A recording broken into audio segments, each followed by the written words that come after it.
मैंने तो आपको बताया जी, मैं तो फिलहाल जो है एक हारे हुए इंसान की जो कैफियत होती है उससे गुजर रहा हूँ। पहलगाम होता है तो हाउ इज़ इट पॉसिबल कि कश्मीर के अंदर इतना मिलिटराइज जोन, 8 लाख से ज़्यादा की इंडियन फोर्सेस मौजूद, पूरी एजेंसियों की नज़र उधर, इंडियन स्पाई एजेंसीज उधर देख रही हैं, हाउ इज़ इट पॉसिबल कि इतना बड़ा वाक़या हो जाता है? अब तो ये है कि पुल के नीचे से बहुत ज्यादा पानी बह चुका है। कश्मीर में सबसे पहले जिहाद हुआ। कश्मीर में सबसे पहले जिहादी तंजीमें आईं। हम्म। उन्होंने आके कश्मीर में बेगुनाह कश्मीरियों का कत्लेआम किया। 8 लाख के करीब इंडियन फोर्सेस नहीं है वहाँ पे? आप जो मर्जी नंबर दें, that is none of my concern. यही जो मुजाहिदीन होते थे, जो होली वॉरियर्स थे, इन ये फिर दहशतगर्द बन गए ओवरनाइट। अगर आप अपने बैकयार्ड में सांप पालेंगे तो कभी न कभी वो आपको भी डसेंगे। When we talk about terrorism and the proxy wars in this region, and fingers are pointed towards Pakistan, what the world needs to understand is that the Pakistanis suffered the most because it was not done intentionally as a policy. So, an action of a few non state actors does not represent the actual policy of the state. अपने मुल्क में अपने छोटे छोटे बच्चों को जिनके हाथ में किताबें देनी थी, उनके हाथ में बंदूकें देने का काम आपकी रियासत ने किया है सर, हुई है। पाकिस्तान के civilians they suffered because of that, they fought against it, they never, किसी ने खड़े होकर आपको नहीं कहा कि पाकिस्तान के अंदर कि जी भाई हो रहा है, हम जहादी हैं, हम जहाद करेंगे, कलमा बुलंद होगा, शरीयत का निफाज होगा। नहीं, आर्मी पब्लिक स्कूल के ऊपर जो हमला हुआ, मतलब it was a massacre of children, वो हमारे बच्चे थे। अगर आप मुझसे पूछें तो मेरी सिंपथीज हैं आपके साथ। वाकई में आप लोगों ने बहुत सफर किया है। हकानी हमारे हीरो थे, उसामा बिन लादेन हमारा हीरो था, हाफिज सईद हमारा हीरो है जी। पाकिस्तान ने ज़रबेज़ ऑपरेशन लॉन्च किया, पाकिस्तान ने रद्दुल फसाद लॉन्च किया। सो पाकिस्तान ने ऑपरेशंस किया, एक्चुअली अपने ही जवानों की जानें दी, अपना ही इकोनॉमिक नुकसान करवाया, अपना सोशल फैब्रिक डिस्ट्रॉय किया। Pakistan did everything that it could possibly have done. Pakistan के अंदर इंडिया से कोई मुसलमान नहीं आना चाहता।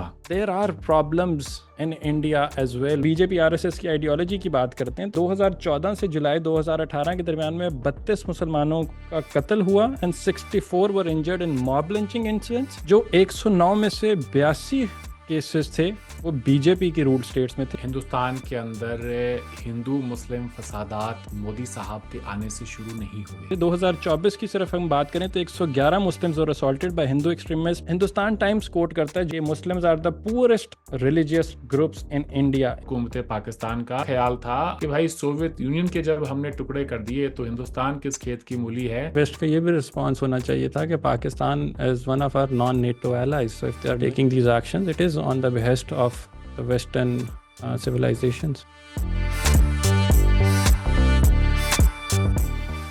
Bismillahirrahmanirrahim. Hello and assalamu alaikum everyone. This is me Ismail Qasim and I welcome you all to another episode here at NAR. This is a very special episode considering the fact that I'm not going to be talking to somebody who's based in Pakistan. I'll be reaching out across the border. I have the one, the only Mr. Arvind Saharan with me. Arvind, thank you so much for your time. Thank you so much for inviting me, Ismail Sahab. It's nice to see you back. Last time we met was in Lahore in February, so yeah, good to see you. Good to see you as well. So the idea to the audience is Pakistan और India की जब भी बात की गई है, hostility की गई है, so that is the lesson that has been preached and taught across the border for years, or it's the same for both the countries. The idea is कि Arvind, I would want to ask you कि can India and Pakistan reimagine the relationship beyond hostility, maybe through trade, culture, youth exchange? I mean, France and Germany did it post World War II. Why can't we do it? Why can't we do it? I guess ये सवाल it depends कि आप किससे पूछें।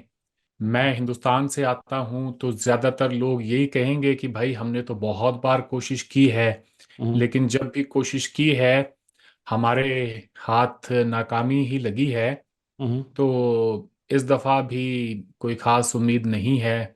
आपसे जब बात हो रही थी लाहौर में कुछ महीने पहले, तब जो हालात थे अब तो उससे भी बदतर हालात हैं। अब तो जो थोड़ी बहुत उम्मीद जो बची थी, अटारी वाघा के बॉर्डर से लोगों का आना जाना था, ट्रेड पहले ही नहीं हो रही थी, डिप्लोमेटिक रिलेशंस पहले से डाउनग्रेडेड थे, ऐसे ही है। और हाई कमिश्नर्स नहीं थे एक दूसरे के यहाँ, डिफेंस अटाचे हुआ करते थे, अब वो भी नहीं हैं। और स्टाफ भी रिड्यूस हो गया है दोनों के। दिल्ली और इस्लामाबाद के अंदर जो हमारे रिस्पेक्टिव हाई कमीशंस हैं वहाँ पर। हम्म। और हमारे दरमियान किसी भी किस्म की कोई भी हमदोरफ्त भी नहीं हो रही। फ्लाइट 5-6 साल पहले ही बंद हो गई थी। अब आखिरी उम्मीद अटारी वाघा का बॉर्डर था जहाँ से लोग पैदल आते जाते थे, अब वो भी बंद हो गया है।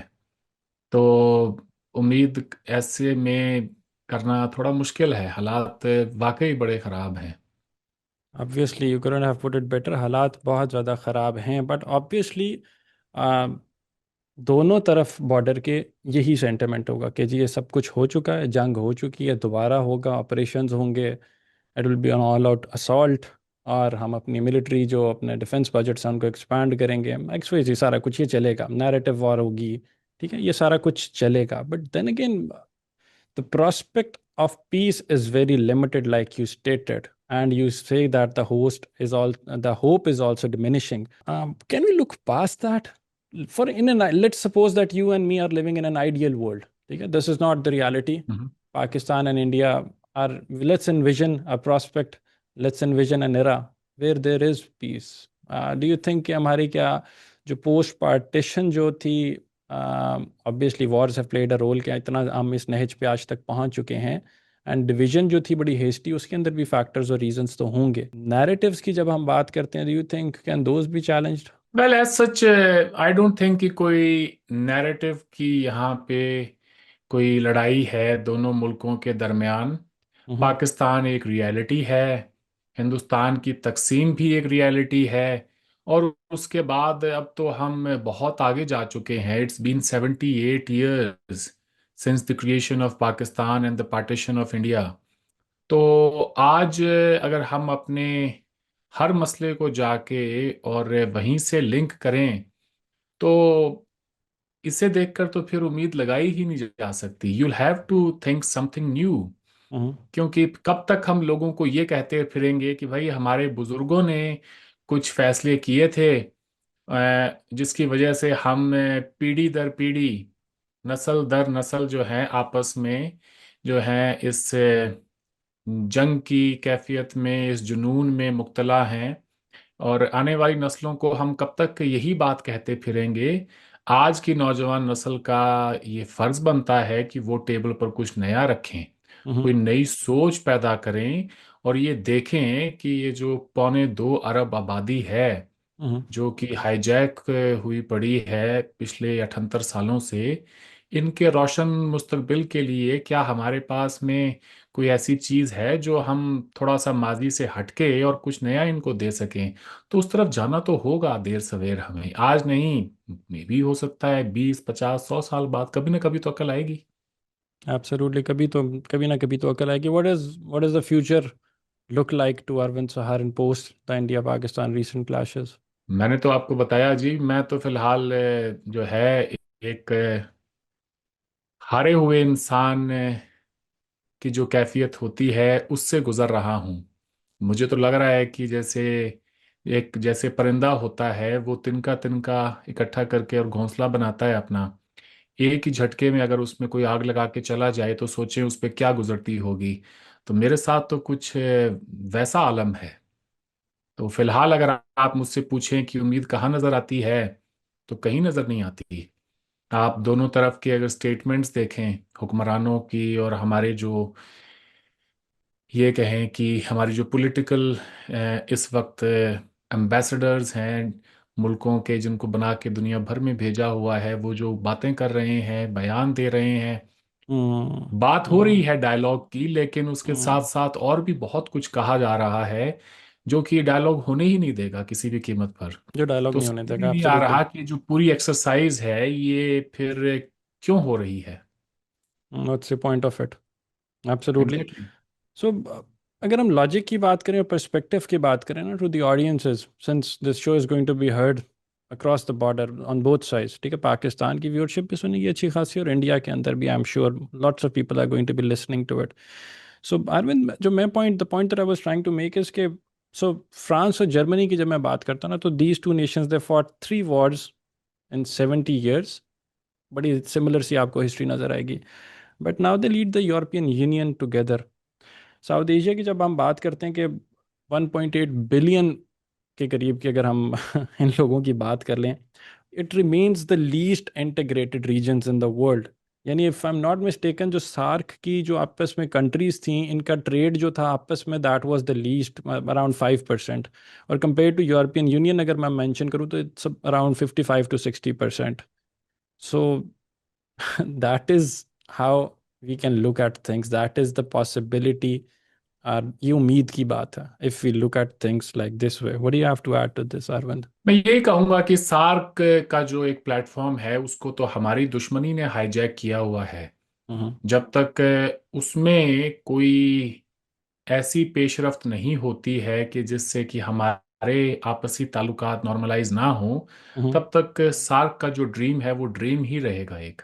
ऐसे ही है। हम्म, जी, और अगर हम बिल्कुल ऐसा साउथ ही। एशिया, अगर एक ब्लॉक की बात करें, बड़ी बड़ी अजीब सी बात है, बड़ी दूर की ख्वाहिश लगती है, लेकिन जहाँ पे चाइना, इंडिया, पाकिस्तान हमें नज़र आता है कि एक ऑल आउट असॉल्ट के मोड के अंदर 24 घंटे बैठे रहते हैं, वहीं पे China, India, Pakistan, Iran, imagine a south Asian block of their own, the possibilities associated with it, the trade. बिल्कुल, इसमें कोई शक नहीं है, ठीक कह रहे हैं आप। यू लेकिन डोंट। उसके लिए फिर बहुत सारे मसले मसाइल हैं दोनों ममालिक के दरमियान जिनको हल करने की ज़रूरत है। तो जब तक अब दोनों तरफ की जो पोजीशंस है ना वो इतनी ज़्यादा रिजिड हो चुकी हैं कि उसमें कोई रूम बचा ही नहीं है डिप्लोमेसी के लिए। This is what I feel. अगर मैं इसकी वजाहत करूं हम्म। तो बिलावल भुट्टो जरदारी ने कहा कि जब तक मसला कश्मीर का कोई मुनसिफाना हल नहीं हो जाता, खित्ते में हम्म। अमन नहीं आ सकता। हम्म। हिंदुस्तान की तरफ से ये कहा जा रहा है कि भाई हमारी तरफ से तो मसला कश्मीर हल हो चुका है। हम्म। जो बाकी चीज़ कोई बची है तो वो ये है कि पाकिस्तान के जो कब्जे में कश्मीर है, जम्मू कश्मीर, वो लौटा दे तो मसला हल हो जाएगा। अब ऐसे हालात में और इस तरह की पोजीशंस में कोई बैठ के अगर बात भी करे तो क्या बात हो सकती है उनके दरमियान? There is nothing to talk about. There is nothing to talk about but just grievances. Grievances को एड्रेस करने की कोशिश करें। बिल्कुल कर सकते हैं जी। How do you want to start? मसले के रूट में चलते हैं सबसे पहले तो कि पैदा कहाँ से होता है। श्योर। तो पैदा होता है, आप देख लें कि हिंदुस्तान के अंदर ये जो 565 के करीब रियासतें थी, उन्हीं में से एक जम्मू कश्मीर भी थी। ठीक है। और 3 जून 1947 का पार्टीशन प्लान है। हम्म। उसके मुताबिक जो रूलर है स्टेट का, उसको ये हक हासिल है कि वो जिस तरफ जाना चाहे वहाँ जा सकता है।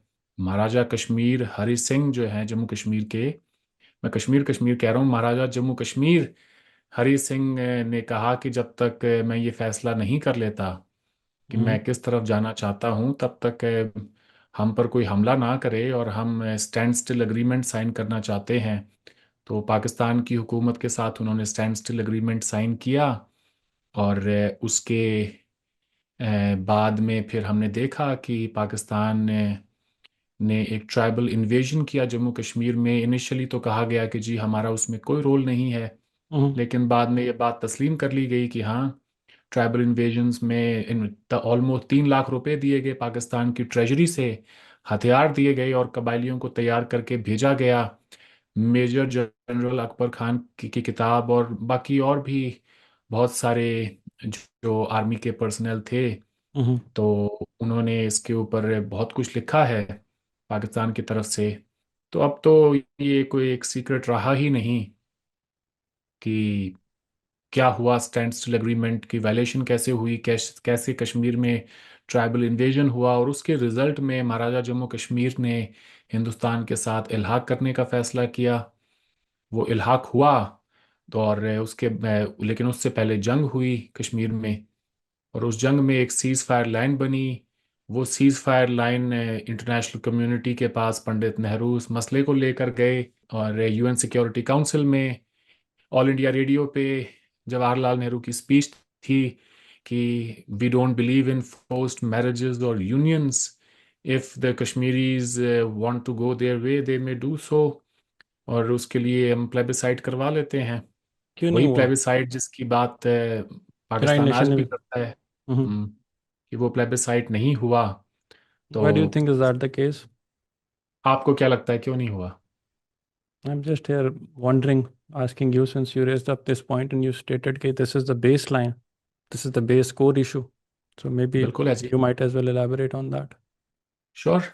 उसमें क्यों नहीं हुआ, क्योंकि उसकी जो शराइत थी हम्म। प्लेबिसाइट की, वो कभी फुलफिल ही नहीं हुई पाकिस्तान की तरफ से।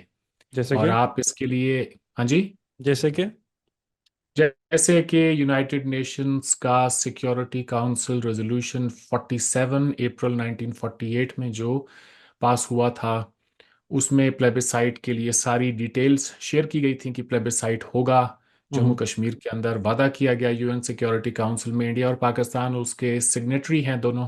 हम्म। दोनों ने एक्सेप्ट किया कि प्लेबिसाइट होगा, लेकिन उसकी शर्त ये थी, और सारी की सारी सीक्वेंशियल थी, ये वन बाय वन, ये सारे स्टेप बाय स्टेप ये काम होने थे। तो सबसे पहले तो पाकिस्तान को अपने यहाँ से जितनी भी नॉन कश्मीरी पॉपुलेशन है उसको बाहर निकालना था, ट्राइबल्स को बाहर निकालना था, मिलिट्री को बाहर निकालना था, बेसिकली डीमिलिटराइज करना था पूरे इफ आई एम नॉट आपके मिस्टेकन 8 लाख के करीब इंडियन फोर्सेस नहीं है वहाँ पे? वो तो आज की बात है, मैं अप्रैल 1948 का रेजोल्यूशन बता रहा हूँ आपको। ठीक है। हम हिस्ट्री में जा रहे हैं ना, इसलिए वहां से बात शुरू होती है। ठीक है। आज तो 8 लाख फौज है, 10 लाख है, आप जो मर्जी नंबर दें, that is none of my concern. मैं आपको सिर्फ एक हिस्टोरिकल पर्सपेक्टिव बता ठीक है, रहा श्योर हूँ। श्योर। हम्म। जी। तो 1948 के अप्रैल में यूएन सिक्योरिटी काउंसिल का रेजोल्यूशन 47 आया, हम्म। और उसके अंदर ये बातें हुई कि पाकिस्तान को डीमिलिटराइज करना होगा, जम्मू कश्मीर को पूरे को। उसके बाद हिंदुस्तान भी डीमिलिटराइज करेगा, हम्म। लेकिन हिंदुस्तान की थोड़ी बहुत फोर्सेस वहां पे रह सकेंगी to maintain the law and order. सवाल ये पूछा गया कि why not complete demilitarization from the Indian side. Hmm. UN security council ने कहा कि इंडिया इस मामले में एप्लीकेंट है, ठीक वो है। इस मसले को यूएन सिक्योरिटी काउंसिल में लेकर आए हैं, and you been labelled as an aggressor. तो आप पूरा डीमिलिटराइज करेंगे, कश्मीरियों को बाहर निकालेंगे, नॉन जो पंजाबी पॉपुलेशन है और ट्राइबल्स हैं उनको बाहर निकालेंगे, और जब ये दोनों स्टेप्स हो जाएंगे, हम्म। उसके बाद में प्लेबिसाइट होना था। तो ना ही पाकिस्तान ने कभी अपने यहाँ से फौज को निकाला, और ना ही कभी वो प्लेबिसाइट हुआ।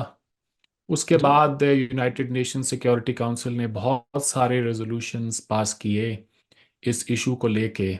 हम्म। आप चाहें तो एक एक करके मैं आपको सारे बता सकता हूँ कि हम्म। कौन कौन से रेजोल्यूशन में क्या क्या कहा डू यू गया। थिंक प्लेबिसाइट अब होना मगर चाहिए? अब हाँ होना जी। चाहिए, अब होना चाहिए प्रेजेंटली प्लेबिसाइट? नहीं, अब तो वो बात रही नहीं।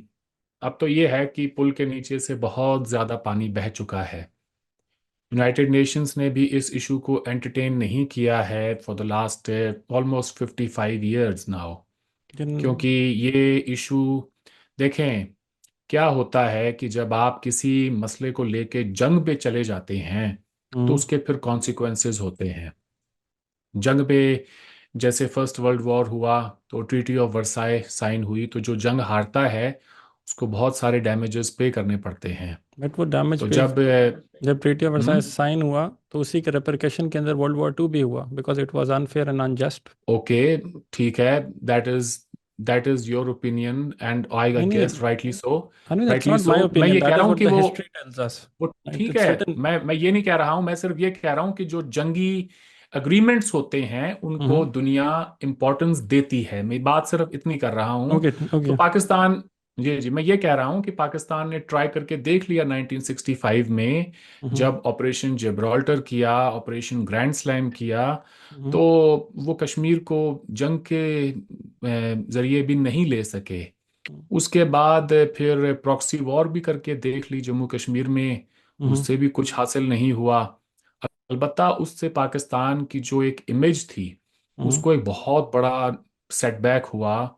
एक ग्लोबल टेररिज्म का पाकिस्तान हब बन गया, सो और देखते ही देखते जो है 9/11 ने रही सही जो कसर थी वो इट भी वाज पूरी नॉट कर रिलेटेड, दी। It was not related to Pakistan, why would you quote that over here?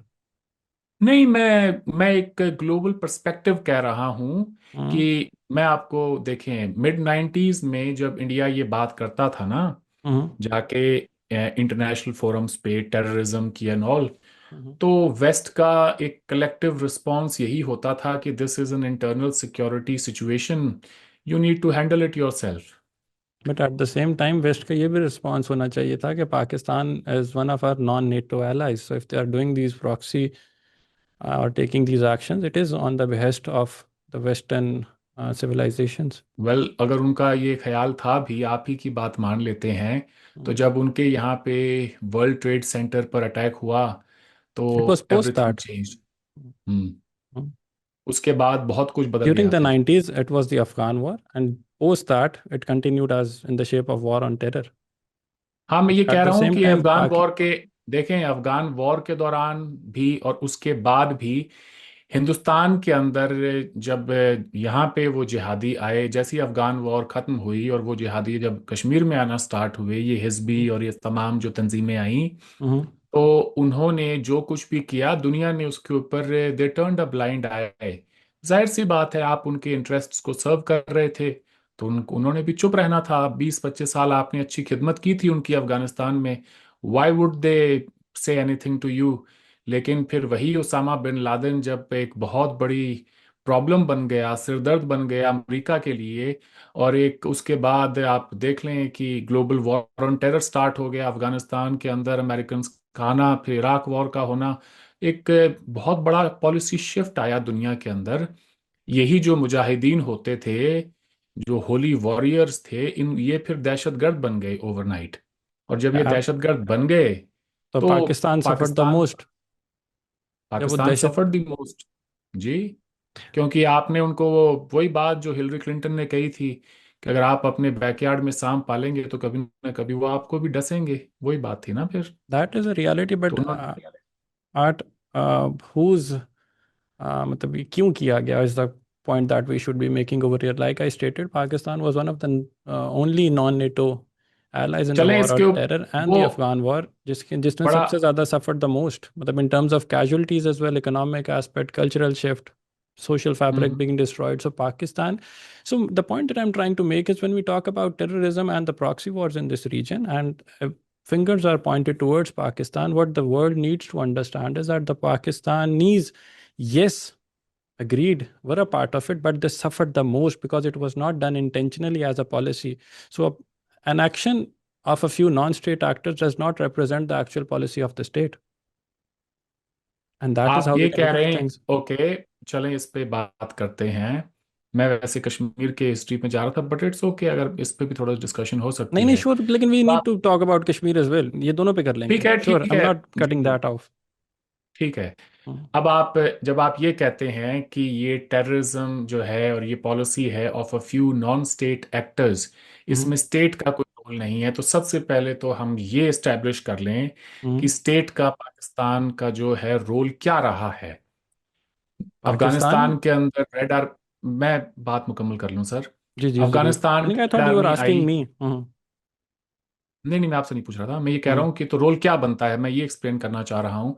Afghanistan में सोवियत यूनियन की रेड आर्मी आई। ठीक है। अफगानिस्तान एक अलहदा मुल्क है, उनकी एक अपनी आवाम है, और वो चाहते उससे जैसे चाहते उससे वैसे डील करते। लेकिन 20 साल आपके मुल्क के अंदर अमेरिकन्स ने बहुत पैसा लगाया था। आप मेजर नॉन नेटो अलाय थे। आपके यहाँ पे पैटर्न टैंक्स से लेके और मॉडर्न डे वेपनरी उस टाइम के अमेरिकन्स ने आपको प्रोवाइड की।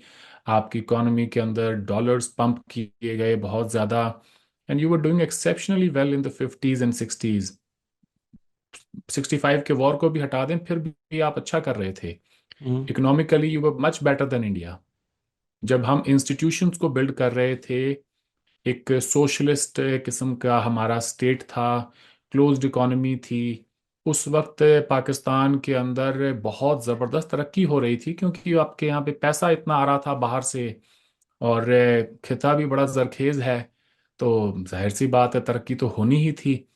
मेरे बड़े बताते हैं जो उस वक्त पाकिस्तान होकर आए थे कि वहाँ पे जिस किस्म के ये जो ट्रांजिस्टर्स और radio television sets, motor bikes, cars, ये चीज़ें जो देखने को पाकिस्तान में मिलती थी, हमारे यहाँ तो एक लिटरली एक ड्रीम था।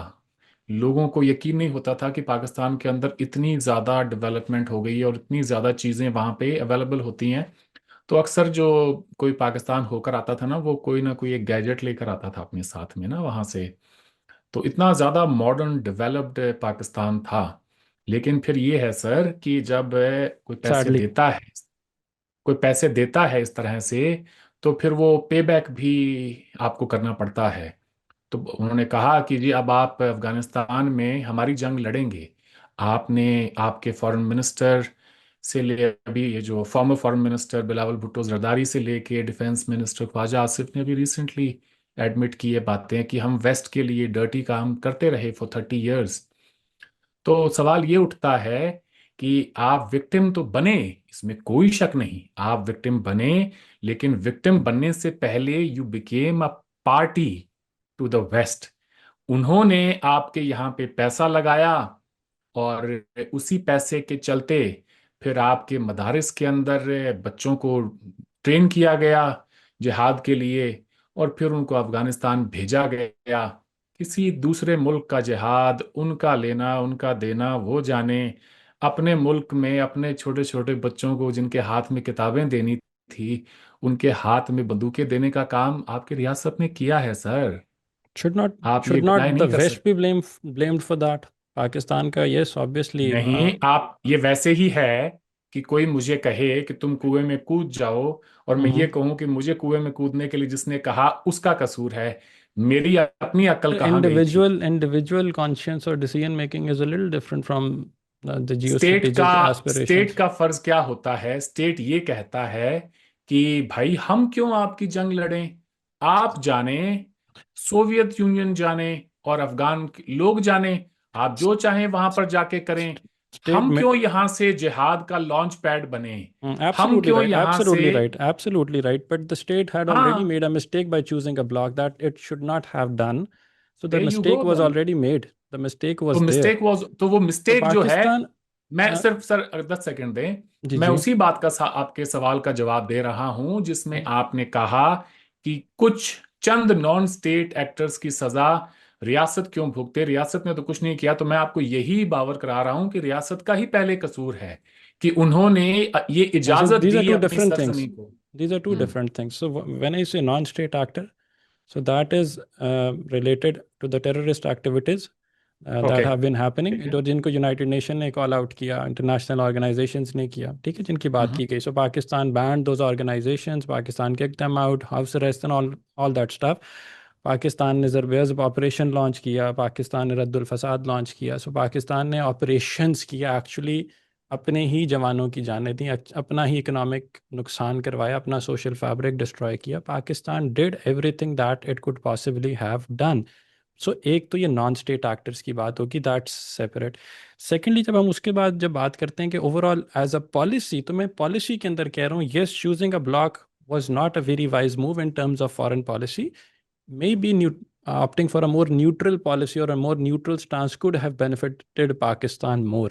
एब्सोल्युटली करना चाहिए था उनको ये। हम क्यों नहीं बने उस जंग का हिस्सा? हमारे यहाँ पे जवाहरलाल नेहरू उस वक्त के हमारे प्राइम मिनिस्टर, उनके ऊपर कितना प्रेशर होगा जरा सोचें आप। फिर भी उन्होंने डिसाइड किया कि जो रिसेंटली अभी जो मुल्क आज़ाद हुए हैं, जो थर्ड वर्ल्ड के जो न्यूली फॉर्म्ड नेशंस हैं, उन सब को मिला के एक नया ब्लॉक बनाया जाए नॉन अलाइंड मूवमेंट का। उसके तहत उन्होंने कहा कि हम अफोर्ड नहीं कर सकते हैं कि हम दो बड़ी सुपर पावर्स की जंग के दरमियान एक रोल प्ले करें। इसलिए उन्होंने अपने हाथ पीछे खींच लिए। उन्होंने कोशिश की कि हम अभी आज़ाद हुए हैं तो हाँ, आए हम ज़रा अपने इकोनॉमी को थोड़ा सा ठीक करें, इंस्टीट्यूशंस को बिल्ड करें। और आज का इंडिया जो है वो उसी की देन है साहब, कि हमने उस वक्त जब बहुत ज़रूरी था कि हम अपने यहाँ पे आईआईटीज, आईआईएम्स, हमारी एग्रीकल्चर के अंदर जो ग्रीन रेवोल्यूशन आया, उन सब चीज़ों पे तवज्जो देते ताकि मुल्क आगे चलता। शायद आज का हिंदुस्तान और आज के जो हमारे बच्चे दुनिया भर के अंदर जो ग्लोबल सीईओज हैं हर बड़ी काबिल जिक्र कंपनी के, वो इसी वजह से हैं क्योंकि वो नेहरू के बनाए इंस्टीट्यूशंस में पढ़े। तो अगर हमने भी किसी जंग के लिए हथियार उनके हाथों में थमा दिए होते, तो हमारे मुआशरे में भी फिर लोगों के पास हर घर में असला ही होता। वही जब काम फिर आई हम मीन कर आप रहे होते आज के किसी और के हिंदुस्तान की साथ। जब बात करते हैं, so is it the same Hindustan जिसको पिछले 6 सालों में पहली दफ़ा G7 के समिट पे was not called to strain relations? Is it the same Hindustan जिसकी हम फॉरेन इसके आइसोलेशन देख ऊपर रहे भी हैं? बात कर लेंगे, मगर मेरे ख्याल से हम we jumping from one topic to another. मगर नहीं, बात यह है आई कि सेड जी कि जी सेवन का मैं अपने इसको जवाब ये दे देता अलग, ये हूँ अलग आपकी बात टॉपिक है, का। G7 वाला अलग टॉपिक रखेंगे। मेरा जी पॉइंट था कि सेवन नहीं नहीं, जी मेरा, सेवन का हिंदुस्तान मेंबर नहीं है। मैं बताता तो हूँ, एक हमें let me just, इनवाइट किया जाता था G7 की मीटिंग्स के अंदर। इस दफा नहीं किया गया। It is as simple as it gets. so and there are no other aspects associated to it कि बस मेहमान था बुला लिया, सबसे वो बड़ी। देखें, वो इट ऑल डिपेंड्स कि होस्ट कौन है। कनाडा, और कनाडा। तो मैं कनाडा, वो उस एग्जैक्टली। पे क्या रहा था, तो दे यू वाई गो। क्यों नहीं तो बुलाया बात यह है कनाडा? कि देखिए, इंडिया G7 का मेंबर नहीं है अभी। तो we have a long way to go. मैं ये हरगिज नहीं कह रहा कि एग्जैक्टली द पॉइंट। अगर मेरा पॉइंट था कि देखिए, जब हम पाकिस्तान की डूज एंड डोंट्स की बात कर रहे हैं, व्हाट इफ्स की बात कर रहे हैं, हम प्रेजेंट डे, आपने इंडिया जब कोट किया और उसको इतना ग्लोरीफाई किया, आई थॉट कि India could have been a little bit more glorified had the present policies not sustained or continued, because they have had, you know, not devastated, शायद थोड़ा ज़्यादा लंबा स्ट्रॉन्ग वर्ड हो जाएगा, but they have hurt India in present day and age. Overall अगर आप ऐसा है कि मेरे इकोनॉमी की मेरे आप ख्याल बात। से हम्म। जी जी, एक काम करते हैं, एक एक करके हर इशू को अच्छे से टैकल कर लेते हैं। ठीक है डन। फिर अच्छा आज फिर, के प्रेजेंट डे इंडिया पे भी आ जाएंगे। ठीक है हाउ डन, वो अबाउट आपने दैट? कोट किया था, दैट्स मुझे व्हाई मैं उसके ऐसा ऊपर लग रहा आया, है कि अदरवाइज, हमने मैं तो पाकिस्तान पे था, but you quoted India, present days India as an example और reference, which I thought was मैं नॉट द सिर्फ ये राइट कह रहा हूं एग्जांपल टू बी प्रेजेंट, मैं गिवन। ये कह रहा हूं, देखें मेरा, आपने अगर गौर से सुना हो तो मैंने ये कहा कि जिस वक्त जी जी, आप एक फ्रंट लाइन स्टेट का रोल अदा कर रहे थे, उस वक्त हम किसी भी ब्लॉक का हिस्सा नहीं थे। ठीक है, दैट्स हम अग्रीड। इंस्टीट्यूशंस बिल्ड कर रहे थे। और मैं सिर्फ ये कह रहा हूं कि आज का जो हिंदुस्तान है उसकी बुनियाद हमने उस वक्त रखी। ठीक वैसे ही कि आज का जो पाकिस्तान है, जिसमें इतनी ज्यादा शिद्दत पसंदी है, दहशतगर्दी है और ये तमाम चीजें हैं, ना चाहते हुए भी इसकी बुनियाद जब अफगान जिहाद हुआ उस वक्त रख दी गई थी। सोसाइटी को मिलिटराइज कर दिया गया था। तो एक छोटा सा मैंने एक रिमार्क रखा है, इस पे आज के हिंदुस्तान का कोई तबसरा नहीं है। मैं सिर्फ ये कह रहा हूँ। So, but you should, I think this argument needs to be presented as Pakistan being the victim, Pakistan suffering from terrorism, Pakistan not being at the forefront of it, Pakistan fighting a war against terrorism अपने लिए भी और waste के लिए भी. That is the point that well I am trying it to make. ये मैं आपको एक बात बताऊं, ये आपका पॉइंट ऑफ व्यू है। ये ज्यादातर पाकिस्तानी समझते हैं कि we are the victims of terrorism. Hmm, मैंने अनफॉर्चुनेटली, भी victims ही word use किया. जी I जी used, एग्जैक्टली, हम्म, अनफॉर्चुनेटली दुनिया इस तरह से पाकिस्तान को नहीं देखती। दुनिया, इसकी अगर आप, जी दुनिया ऐसे नहीं देखती। दुनिया ये समझती है हम्म, कि आपके यहाँ से टेररिज्म जो है वो, ये है कि वो दुनिया भर के अंदर वहां से जो दहशतगर्द हैं बड़े बड़े वो पकड़े गए हैं। They see you as a source of terrorism, कि आपके यहाँ से ओरिजिनेट हो रहा है एंड मुझे पता टेररिज्म। है क्या, दुनिया इस तरह से। It's it's very funny and ironic, जब दुनिया या हम जो लिबरल इंस्टीट्यूशंस हैं जब हम उनकी बात करते हैं, सो मैं, I was looking into the starts के पोस्ट यूनाइटेड नेशंस, दुनिया तो बड़ी अच्छी होनी चाहिए ना, यूनाइटेड नेशंस की कुछ 100 150 की सैंक्शंस हैं टेररिज्म के ऊपर, स्टेट स्पॉन्सर्ड के ऊपर, फैटफ की लिस्ट की बात की जाती है बड़ी बढ़ा चढ़ा के, तो क्या यूनाइटेड नेशन के होते तो फिर कुछ भी नहीं होना चाहिए था? Since you put that argument, तो अगर मैं सिर्फ, हम G7 कंट्रीज या इन यूनाइटेड नेशन के होते हुए पोस्ट यूनाइटेड नेशन के क्राइम्स को देखें, तो वियतनाम वॉर के, अगर यूनाइटेड नेशंस की मैं बात करूं, यूनाइटेड स्टेट्स की, तो 1955 टू 1975 1.3 टू 3.8 मिलियन डेथ्स हैं। इराक वॉर की बात करें 2003 से 2011 की, तो approximately 5 lakh Iraqis died due to war related causes, and over 60% directly attributed to violence. Drone strikes की हम्म। हम बात करें, पाकिस्तान, यमन, सोमालिया, और वो थाउजेंड्स ऑफ और हंड्रेड्स ऑफ डेथ्स उधर अलग हैं। यूनाइटेड किंगडम की बात करें, तो केनिया की बात की, तो उधर 52 to 60 की जो अपराइजिंग थी उसको कर्टेल करने के लिए आपने 20,000 ब्रिटिशर्स ने उनको मारा। इराक वॉर की फिर यूके की अपनी उसके अंदर एडिशंस थे कि ऑक्यूपेशन और इन्वेजन के अंदर यूके का क्या रोल था। फ्रांस की अल्जेरियन वॉर ऑफ इंडिपेंडेंस के अंदर 54 to 62 के अंदर 2 लाख से 5 लाख से जायद 1.5 मिलियन डिस्प्लेसमेंट थी। और ऑफ्टन जो फिगर्स हैं वो कोड भी नहीं गई। रवांडा जेनोसाइड 1994 का, फ्रांस ने उसको एक्नॉलेज भी किया that it is a heavy responsibility that France takes up, क्योंकि उन्होंने उसको प्रिवेंट नहीं किया, और जिसके अंदर 8 लाख से ज़्यादा की डेथ्स हैं। Germany post world war two की मिलिट्री इंगेजमेंट्स की एक अलग लंबी लिस्ट है। इटली की बात करें वो अलग है, कनाडा की बात करें वो अलग है। सो आई मुझे हैरत होती है तो कि पॉइंट लिबरल इसमें पॉइंट इंस्टीट्यूशंस, क्या है आपका? कि how can they end up thinking that they are the ones who are, जिन्होंने दुनिया के अंदर पीस कायम रखा हुआ है, जो कि दुनिया के फ्लैग बेरर्स हैं, दुनिया के अंदर इंसानियत की तो बात करते हैं। आप दे आर नॉट द आप वंस, वी आर द जी जी, वंस हु तो हैव आप suffered the most. We have, हमारा पाकिस्तान के अंदर कभी भी कोई भी इतना लंबा स्टैट है ही नहीं। इधर एक आधा दूसरा तीसरा चौथा जो टेररिस्ट अटैक हुआ है, बेशक हो सकता है एग्री कि पाकिस्तान की सरजमीन शायद उसमें इस्तेमाल हुई हो, लेकिन पाकिस्तान, पाकिस्तान की शायद नहीं हुई फोर्सेस, सर, हुई है। पाकिस्तान के civilians, they suffered because of that, they fought against it, they never, किसी ने खड़े होकर आपको नहीं कहा कि पाकिस्तान के अंदर कि जी भाई हो रहा है, हम जिहादी हैं, हम जिहाद करेंगे, कलमा बुलंद होगा, शरीयत का निफाज होगा, नहीं, नेवर। हम टीटीपी ने, so I ask you a question, पूरी दुनिया भूल जाती है मतलब कि आर्मी पब्लिक स्कूल के ऊपर जो हमला हुआ, मतलब it was a massacre of children, वो हमारे बच्चे थे, मेरी माओ बहनों के छोटे घर के, हमारे खानदान, उन्होंने they shoot them down, they shot them dead in broad daylight. So we बहुत ही are अच्छा आपका। अब मैं इसका प्लीज कुछ कह सकूं इस पे please? sure, the stage is yours. देखें, अगर आप मुझसे पूछें तो मेरी सिंपथीज हैं आपके साथ। वाकई में आप लोगों ने बहुत सफर किया है। बट मैं सिर्फ ये कह रहा हूं कि ये आपकी अपनी हुकूमतों की माजी में पॉलिसी रही, जिसके चलते आपने ये सफर किया है। ऐसा नहीं हुआ कि दुनिया भर के अंदर दहशतगर्दी हो रही थी, एक दिन दहशतगर्दों ने ये डिसाइड किया कि चलो यार कुछ करने के लिए नहीं है, पाकिस्तान के अंदर चलते हैं, वहां चल के दहशतगर्दी करते हैं, it would be a great idea. It didn't work like that. आपने तो बकायदा इनविटेशन दे दे के जिहादियों को दुनिया भर से यहाँ बुलाया, उनको ट्रेन किया, अपने मदारिस के अंदर अपने बच्चों के भी हाथों में बंदूकें दी और उनको अफगानिस्तान भेजा। मैं सिर्फ ये कह रहा हूं, पहला पॉइंट ये। ठीक है। आपने आर्मी पब्लिक स्कूल का जो सानेहा है 2014 का दिसंबर का, इफ आई एम करेक्ट, उसका किया जिक्र। बड़ा ही एक दर्दनाक वो हादसा था जी। 150 के करीब बच्चे मारे गए, और दुनिया भर के अंदर आपको याद हो अगर, इंक्लूडिंग इंडिया, हमारे यहाँ पे तकरीबन हर स्कूल के अंदर आपके बच्चों के लिए पोस्ट कार्ड्स बनाए गए, उनके लिए प्रेयर्स रखी गई, उनको बड़ा याद किया गया।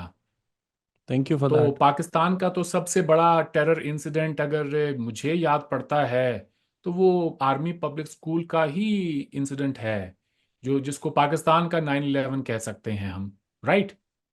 तो उसकी जिस बंदे ने जिम्मेदारी ली, एहसान उल्लाह एहसान, और उसने ना सिर्फ आर्मी पब्लिक स्कूल के अटैक की जिम्मेदारी ली, उसने वाघा पे भी सुसाइड बॉम्बिंग की जिम्मेदारी ली, उसने और भी दीगर जितने अटैक किए उन सब की जिम्मेदारी ली। एक दिन पाकिस्तान की रियासत के कब्जे से एहसान उल्लाह एहसान फरार हो जाता है। इसी मुल्क के एजेंसियां जो है आपकी, उनकी गिरफ्त से एहसान उल्लाह एहसान, जो पाकिस्तान का मोस्ट वांटेड ड्रेडेड टेररिस्ट था, और आज तक डजंट उसके दैट शो ऊपर कि हम कोई अपहोल्ड करते इंक्वायरी। हैं ह्यूमन मैं राइट्स? प्लीज अपनी बात मुकम्मल कर लूं। बात, सर मजा आएगा बात करने में अगर एक डन दूसरे को सर, सुने। Done perfect. तो जी, तो जब एहसान उल्लाह एहसान भागा, तो होना ये चाहिए था कि आवाम के सामने सच लाया जाता, बताया जाता कि वो कैसे भागा, उसके अंदर कौन कौन लोग मुलव्वस थे, कोई इंक्वायरी होती, कुछ लोगों की नौकरियां जाती। पाकिस्तानियों का ये हक बनता था कि उन्हें सच का पता चले। ये ठीक वैसे ही है जैसे इंडिया के अंदर अजमल कसाब जो है वो मुंबई के अंदर इतने लोगों को मार के और फिर मुल्क से भाग भी जाए। तो सर इसके लिए फिर कोई अमेरिका या हिंदुस्तान या कोई दूसरा मुल्क जो है, आप उसके ऊपर उंगलियां नहीं उठा सकते हैं, वो आपकी गिरफ्त में था, वो भागा। आज तक उस पर कोई बयान नहीं दिया गया है, कोई इंक्वायरी, कोई रिपोर्ट पब्लिश नहीं हुई है। तो कैसे एक्सप्लेन करेगा कोई किसी को कि पाकिस्तान की इसको फिर आप रियासत कहें या क्या कहें? That I leave to your judgement. Bannu jail के अंदर जो है कुछ लोग आते हैं हथियार लेके और अपने बंदों को छुड़ा के और बाहर भाग जाते हैं वो। ये सीरियस क्वेश्चंस हैं सर। आपने सर बातें की हैं दुनिया भर की तारीख, मैं बस 15 सेकंड लूंगा। जी जी। आपने दुनिया भर की तारीख बता दी कि देखें वहां ये हुआ, वहां ये, यहाँ पे ये हुआ। आज आप इन बातों को लेकर दुनिया में चले जाएं, कहीं पर भी चले जाएं, आपकी कहीं पर सुनवाई नहीं होगी अगर यही एटीट्यूड रहेगा। फैक्ट रिमेन्स कि ग्लोबल टेरर इंडेक्स 2025 देखें तो पाकिस्तान उसमें दूसरे पायदान पर है।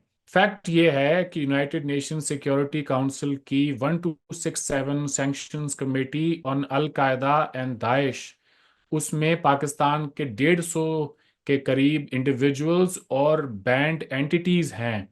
ये चीजें जो हैं, ये आपने, ये कोई हिंदुस्तान ने या अमेरिका ने बैन नहीं की है, यूनाइटेड नेशंस ने बैन की हैं।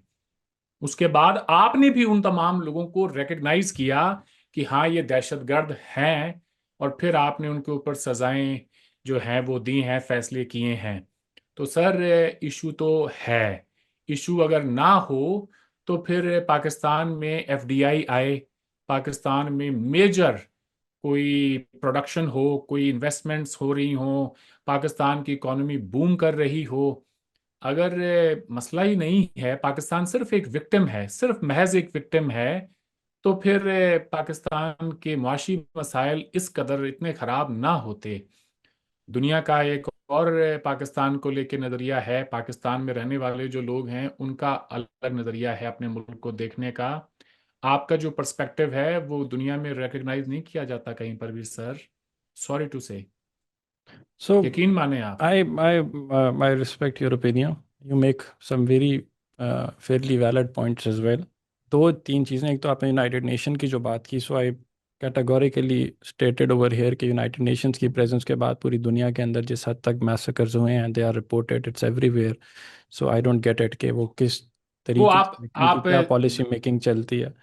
दूसरी चीज़, आपने एक जेल ब्रेक के पाकिस्तान के अंदर से हवाला दिया। So obviously it can be termed anything, a security lapse और misjudgement, miscalculation, it's the same जिस तरह पहलगाम होता है।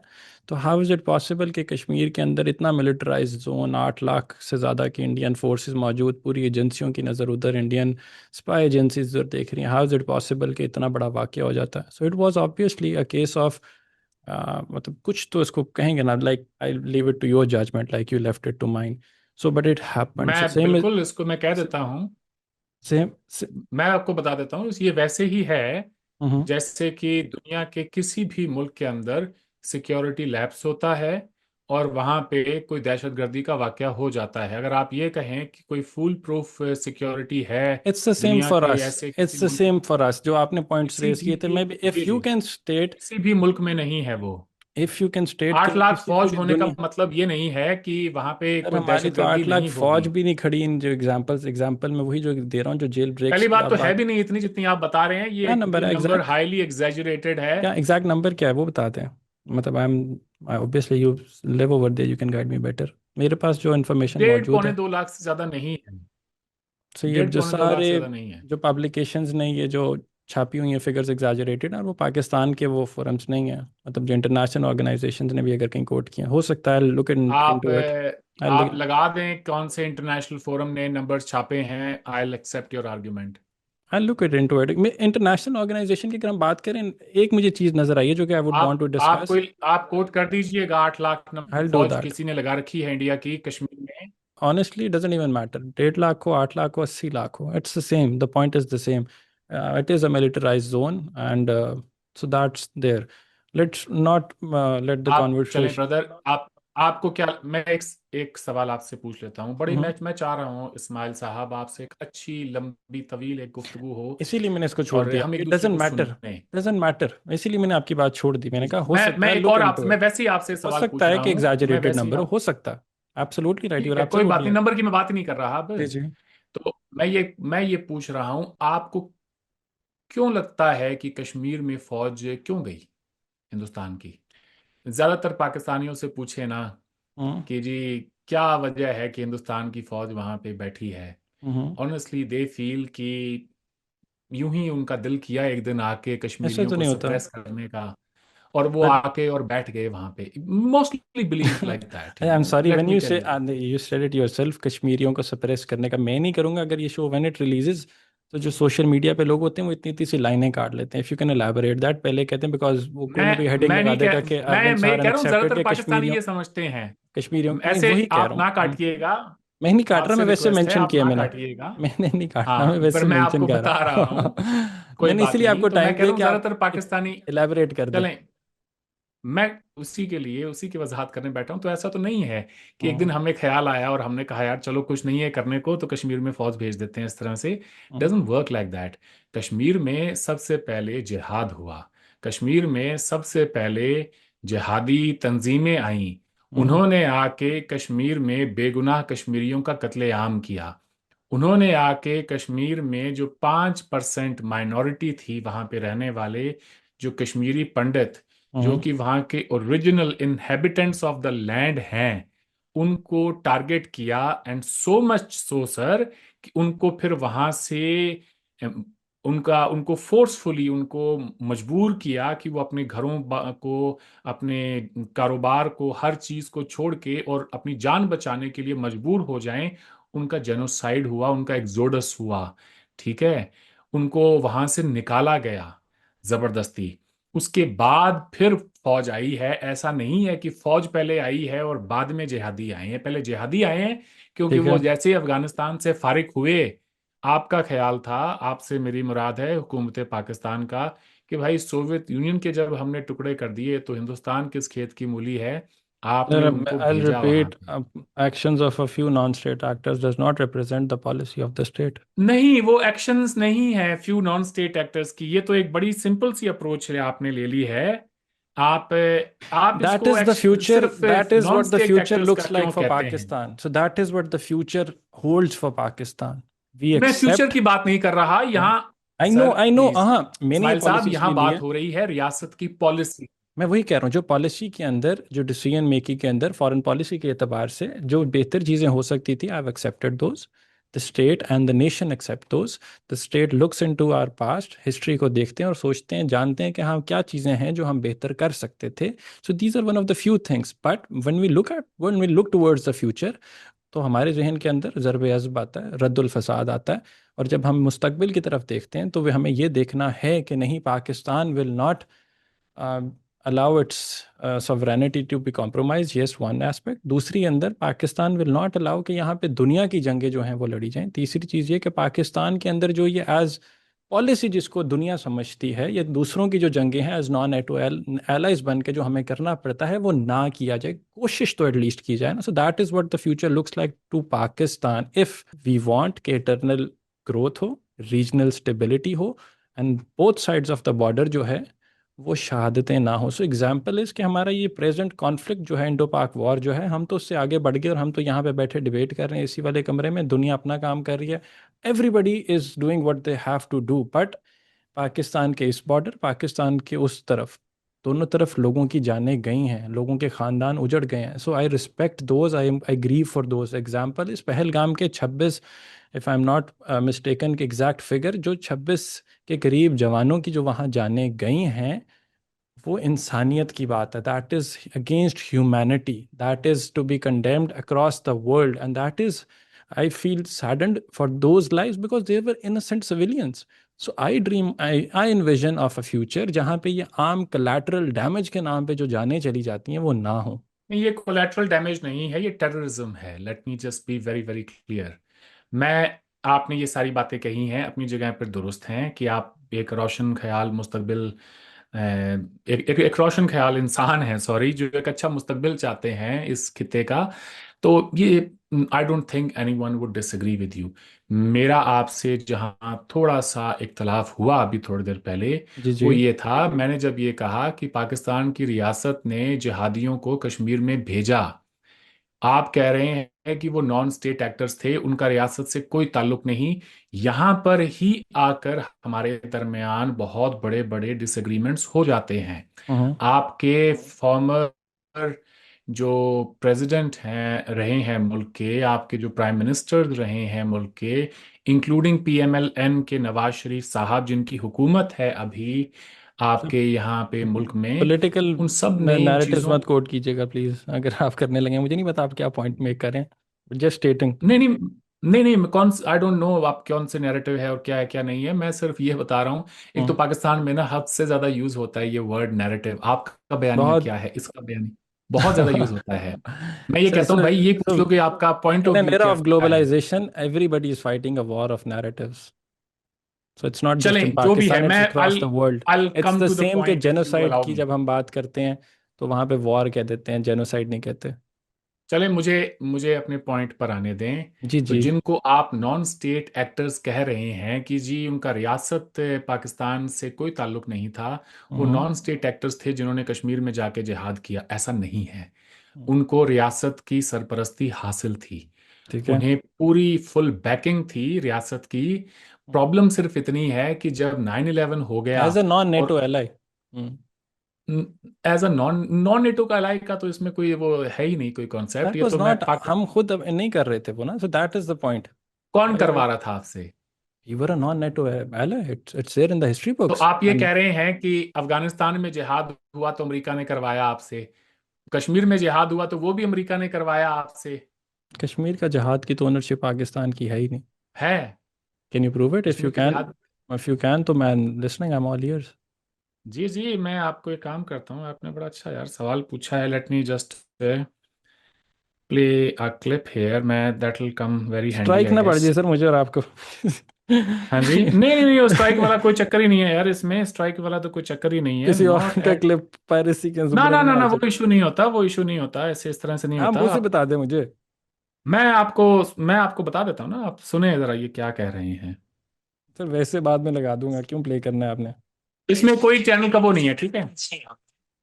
मुझे आवाज़ की अभी तक आवाज़ नहीं आ रही अगर आपने प्ले किया हुआ।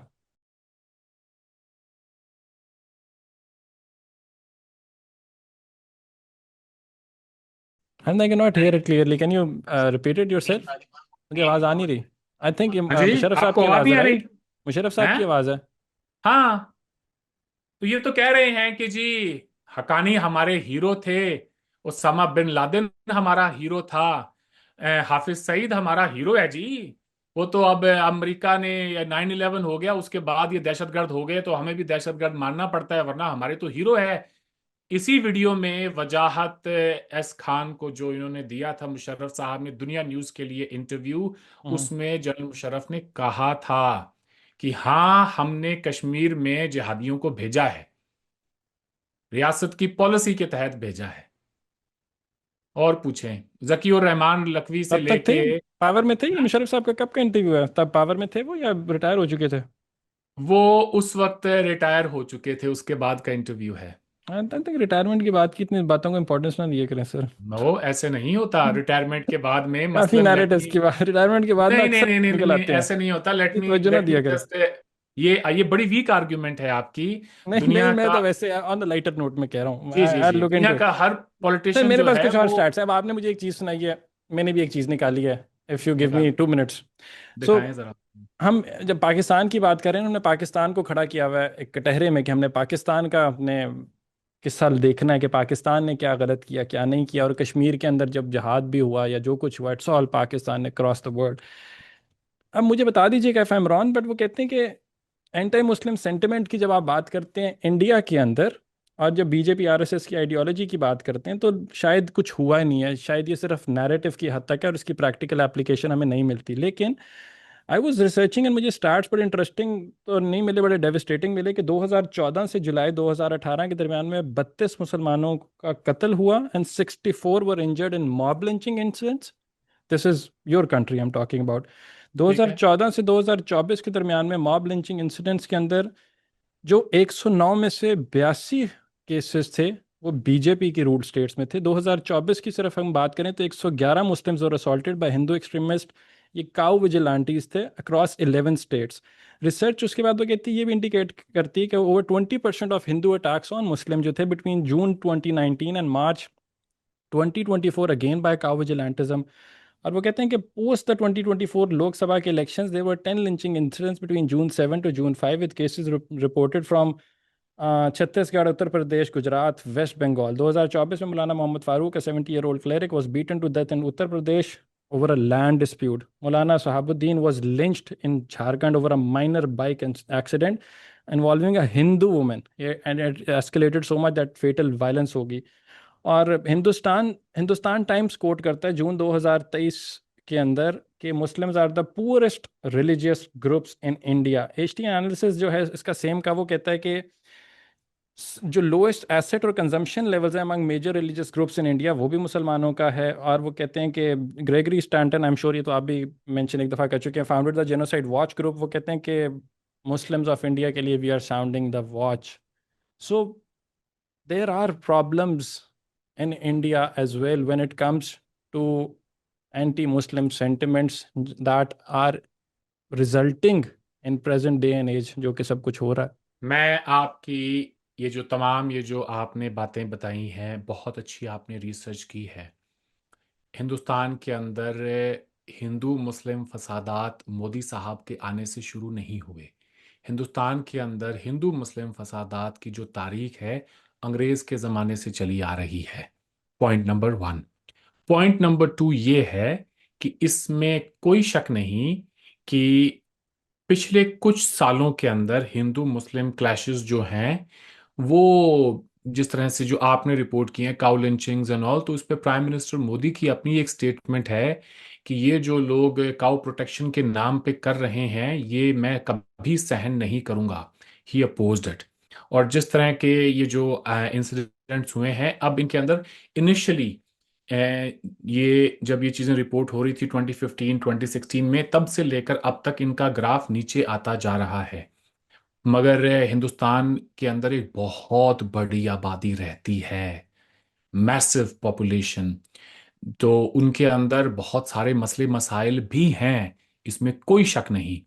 लेकिन अगर यही बात हमसे बैठ के लेट्स अज्यूम कोई बंदा कह रहा हो पाकिस्तान से, तो फिर उसको मैं एक्सपेक्ट ये करूंगा कि कम से कम वो ये देख ले कि जो मुल्क बना ही अल्लाह और रसूल के नाम पर हो, जहां हम्म। पर 98% मुस्लिम हों, हम्म। वहां पर तो ऐसे चीज की कोई गुंजाइश ही नहीं होनी चाहिए।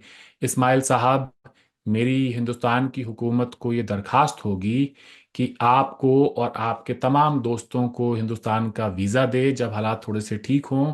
आप आके I want to Delhi visit. में जामा, मैं, हाँ जी, मैंने कहा आई वांट टू विजिट। जी जी प्लीज डू। आप आके और हमारी जामा मस्जिद में नमाज पढ़ें दिल्ली में, तो आपको बेहद खुशी होगी ये जान के कि आप पिछली सफ में खड़े होकर भी बड़े सुकून से नमाज पढ़ सकते हैं, अनलाइक पाकिस्तान जहां पर आज से सात नॉट आठ साल अनलाइक पहले तक पाकिस्तान। लोग, नो नो, पाकिस्तान में पिछली सफों में लोग नमाज नहीं पढ़ने थे, जो पढ़ने से डरते अच्छा, थे पहले कि कहीं जब हमारे ऊपर हमला हुआ था, टेररिज्म, जब खुदकुश हमलावर पाकिस्तान के जब अंदर आते थे, हमलावर एक आते थे, दौर था। जी जी जी। जब तो पाकिस्तान सफर कर अल्लाह, रहा था, ठीक है। हाँ, अल्लाह की मस्जिद भी जो है ना वो भी नहीं बख्शी थी खुदकुश हमलावरों ने। कहना मैं ये चाह रहा हूं कि पाकिस्तान तो एक मुस्लिम कंट्री है, हिंदुस्तान के अंदर तो एक बहुत बड़ी मुसलमानों की आबादी, जितनी पाकिस्तान में मुसलमान रहते हैं उतने ही हिंदुस्तान के अंदर भी रहते हैं, 15% है वो हमारी पॉपुलेशन का। तो मैं ये एक्सेप्ट करने में मुझे कोई गुरेज नहीं कि हाँ हमारे दरमियान इश्यूज हैं, मगर वो इस हद तक भी नहीं है कि हम एक दूसरे पर मसलन कोई एतमाद ही खो चुके हों। पाकिस्तान के अंदर इंडिया से कोई मुसलमान नहीं आना चाहता। Not a single Muslim wants to migrate to Pakistan from India. ये अपने आप के अंदर ही एक बहुत बड़ी टेस्टमनी है कि बावजूद हजार मसले मसाइल के they are still happy living in India. On the contrary, Dawn की आपकी एक रिपोर्ट है जिसके अंदर बताया गया है 5,000 हिंदू हर साल पाकिस्तान छोड़ के इंडिया माइग्रेट हो रहा है। आप किसी इंडियन मुस्लिम से अगर बात करें और आपके पास अगर वक्त हो तो मैं उनको बुला सकता हूँ प्रोग्राम में, वो आपको हम बता करेंगे देंगे कि वो, definition. I was enjoying the conversation, I was loving it, जी but due to the restrictions के ये बंद हो जाता है।